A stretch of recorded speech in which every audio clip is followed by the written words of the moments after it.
नमस्कार दोस्तों, मैं वीडियो के शुरू में ही बस एक चीज़ कहना चाहूँगा। अगर आप कल्याण ज्वेलर में इन्वेस्टर हैं, अगर आप कल्याण ज्वेलर शेयर को खरीद कर बैठे हुए हैं या आप कल्याण ज्वेलर के शेयर में इन्वेस्ट करने का सोच रहे हैं, है ना। मैं फिर से दोहरा रहा हूँ अपनी लाइन को, क्योंकि मैं किसी का समय नहीं बर्बाद करना चाहता।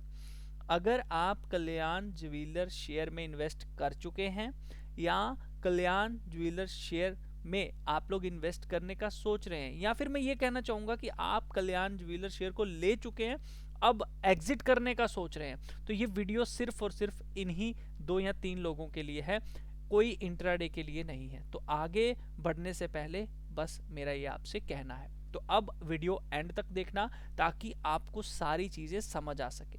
कल्याण ज्वेलर के शेयर में सेलिंग आई, क्या अब इस सेलिंग में हमें बाहर निकल जाना चाहिए? देखो, सबसे पहले होता है कि कल्याण ज्वेलर आखिर गिर रहा है, कोई बात नहीं, लेकिन क्या ये संभलेगा या नहीं संभलेगा, कैसे पता चलेगा? वो पता चलेगा हमें सबसे पहले इसकी होल्डिंग पैटर्न से। क्या कुछ गड़बड़ तो नहीं है? देखो, प्रमोटर की अभी तक मैं बात कर रहा हूँ दिसंबर 2025 की, ठीक है। अभी प्रमोटर ने और बेचा होगा माल, वो भी कुछ समय के बाद अपडेट हो जाएगा, मैं वीडियो बनाऊंगा उसके ऊपर भी। लेकिन अभी ये करंट दिखा रहा है 62.76% की होल्डिंग है, जिसमें 24% के करीब करीब 25% कह लो प्लेज है। ओवरऑल देखा जाए तो इनके पास, प्रमोटर के पास कितना माल है, यानी कि आप अगर ध्यान से देखो तो आपको दिखेगा 30% से ज्यादा ही इनके पास जो माल है वो है, और ये 35-36% है, ठीक है। इसके अलावा एफ के पास 14% है, यानी कि आपका 45-46% माल बड़े प्लेयर के पास हो गया। डी के पास 15% है। लो, आपका 60% माल जो है वो बड़े प्लेयर्स के पास है।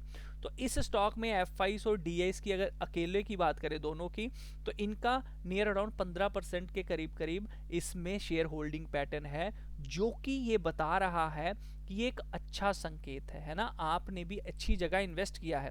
बाकी पब्लिक के पास तो 6%, 6.62 के परसेंट करीब माल है। तो अगर ये शेयर डूबता है, जिनके माइंड में ये है कि ये शेयर डूब जाएगा, तो भैया सबसे बड़ा नुकसान एफ और डी प्रमोटर का होने वाला है, ये चीज ध्यान रखिएगा। और अगर आपको लगता है कि ये लोग इतना बड़ा नुकसान उठाएंगे और गिरता जाएगा, तो फिर आप, मुझे लगता है, बहुत ज़्यादा समझदार होंगे, या फिर आपको कोई इंटरनल न्यूज़ पता है, ठीक है। तो एक बात ध्यान रखना, ये एफ डी इतनी जल्दी नुकसान नहीं उठाते हैं और स्टॉक को इतनी जल्दी गिरने भी नहीं देंगे, ठीक है। और प्रमोटर भी इतनी जल्दी नहीं गिरने देगा। ऐसी होल्डिंग नहीं है इसके अंदर कि ये स्टॉक एकदम से ख़त्म हो जाए। इसको समय लगेगा ख़त्म होने में भी, अगर होना होगा बहुत सारी चीज़ें लगेंगी इसको ख़त्म करने में, ठीक है। तो फिलहाल होल्डिंग पैटर्न अच्छा है, हाँ प्लेज किया हुआ है ये मैं मानता हूँ, लेकिन फिर भी होल्डिंग जो है वो बहुत अच्छी है। देखो, कंपनी क्या काम नहीं कर रही है, कंपनी का रेवेन्यू नहीं है, बहुत अच्छा रेवेन्यू है। ये स्टैंड अलोन है, हम कंसोलिडेशन बेसिस पे आते हैं। तो 25,000 करोड़ का अभी लास्ट 2025 में रेवेन्यू था, टर्नओवर था, और साल दर साल इंक्रीज हो रहा है। तो क्या चाहिए हमें? ठीक है, इंक्रीज हो रहा है, क्या प्रॉफिट बना रहे हैं? हाँ, जैसे जैसे इनका वो रेवेन्यू बढ़ रहा है वैसे वैसे प्रॉफिट भी हो रहा है ना। इसके अलावा ठीक है, अगर ये प्रॉफिट बना रहे हैं तो क्या प्रॉफिट को कैश में कन्वर्ट कर पा रहे हैं? तो कैश फ्लो अगर हम देखते हैं तो हमारा कैश फ्लो भी प्लस में है, ये भी बहुत अच्छी बात है। इनकम स्टेटमेंट की बात करते हैं तो क्या इनको मेन बिजनेस से ही पैसा आ रहा है? हाँ, सारा पैसा ज्यादातर मेन बिजनेस से ही, अदर इनकम है ही नहीं। तो बहुत अच्छी बात है कि मेन कोर बिजनेस पे ही काम कर रहे हैं। तो अच्छा खासा रेवेन्यू, अच्छा खासा प्रॉफिट, अच्छा खासा कैश फ्लो। आओ थोड़ी सी बैलेंस शीट देख लेते हैं। इक्विटी शेयर कैपिटल यहाँ पे बहुत अच्छी बात है कि ना ज़्यादा बढ़ रही है ना ज़्यादा कम हो रही है, ये पॉजिटिव पॉइंट है। रिजर्व एंड सरप्लस कंपनी के पास अच्छा खासा है। लॉन्ग टर्म बोरिंग कुछ भी नहीं है। शॉर्ट टर्म बोरिंग 3293 करोड़ की है। हाँ, इसका देख लेते हैं कर्जा जो है वो कितना है। डेप्ट टू इक्विटी रेशो 0.69 की है। जब ये रेशो 1 के ऊपर हो तब एक कंपनी रिस्की है, तो यहाँ भी रिस्क नहीं है, ठीक है। वही है जो शॉर्ट टर्म अभी दिखा रहा है ना। और एक चीज़ और है कि कंपनी यहाँ पर देखो 3500, 33, 32 कम करती जा रही है आहिस्ता आहिस्ता, है ना। यहाँ पे इंक्रीज हुआ था, यहाँ पे कम हो गया है, तो ये बहुत अच्छी बात है। इसके अलावा अगर बात करें, ट्रेड रिसीवेबल 399 करोड़ है। इन्वेंट्री देखो 9681 करोड़ की है। कैश एंड इक्विवेलेंट 1031 करोड़ का। तो ओवरऑल सिनेरियो यहाँ पे प्लस का ही दिख रहा है। ट्रेड पेबल 2350 करोड़ है। तो मतलब जितना इनके पास आना है उतना इन्होंने देनदारी भी करनी है कहीं ट्रेड की, ठीक है ना।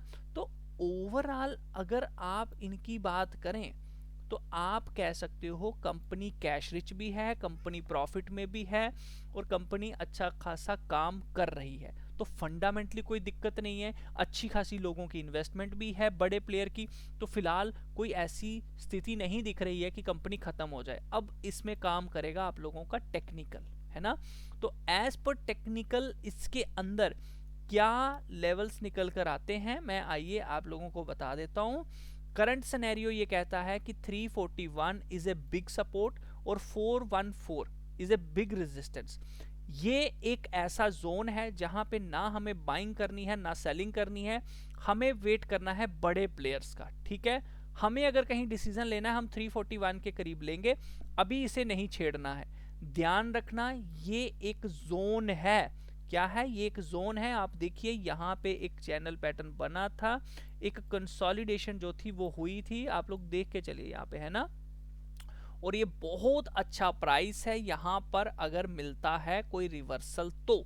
अब हमें कुछ नहीं करना है, अगले हफ्ते देखना है कि अगर कोई छोटी सी कैंडल 341 के पास बिल्कुल इसको बिना तोड़े, या इसमें जो सिनेरियो अभी बन रहा है ना, वो पॉसिबिलिटी ये हो सकती है कि ये क्या करेगा, एक फ्लिक मारेगा 341 का आपको डराने के लिए, देन यहां से आपको एक रिवर्सल मिल सकता है। जो सिनेरियो यहाँ पे बन रहा है मैं आपको वो दिखाऊंगा।